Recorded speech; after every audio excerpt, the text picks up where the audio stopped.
வாங்க இன்னைக்கு டிஃப்ரெண்டான தோசை எப்படி செய்யலான்னு பார்த்துடலாம். அதுக்கப்புறம் வெங்காயம்,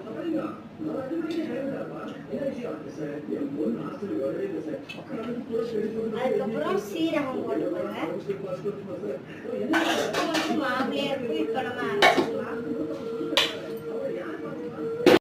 வாங்க இப்போ நம்ம பேஸ்ட் அரைச்சி வச்சிட்டோம். அதை எடுத்து இதில் கொட்டிக்கலாம்.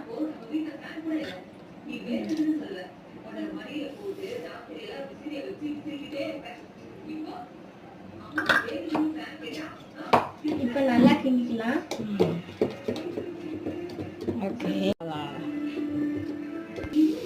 இப்போ மாவை ஊற்றிக்கலாம்.